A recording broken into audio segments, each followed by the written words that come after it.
জাতিসংঘ শান্তিরক্ষা মিশনে শান্তিপূর্ণ সংঘাতময়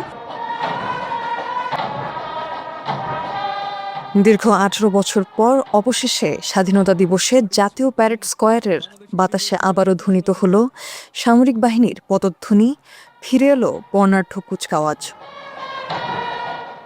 2008 সালের পর স্বাধীনতা দিবসে বন্ধ ছিল এই আয়োজন।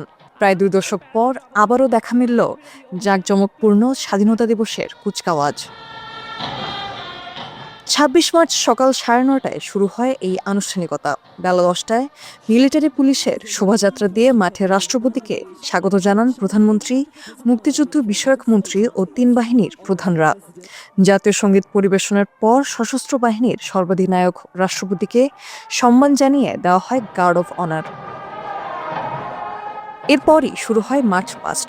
ছন্দবদ্ধ পায়ে আর মুষ্টিবদ্ধ হাতে পর্যায়ক্রমে রাষ্ট্রপতিকে সালাম জানিয়ে এগিয়ে যায় সেনাবাহিনী, নৌ ও বিমান বাহিনী।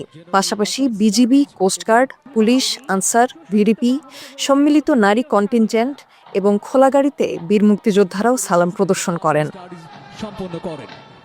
আকাশেও ছিল মনোমুগ্ধকর প্রদর্শনী।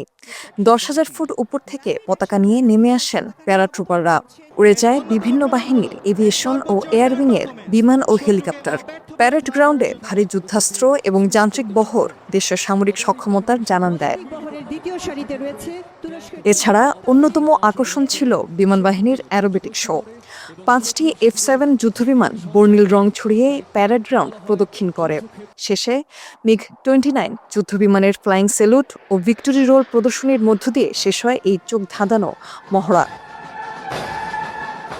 বেলা 12টায় শেষ হয় কুচকাওয়াজের আনুষ্ঠানিকতা।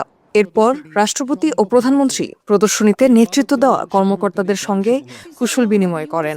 বর্ণিল ও ঐতিহাসিক এই আয়োজনটি দেখতে ভিড় করেন হাজারো দর্শনার্থী। উৎসর্গ করার অনুপ্রেরণা লাভ করবে।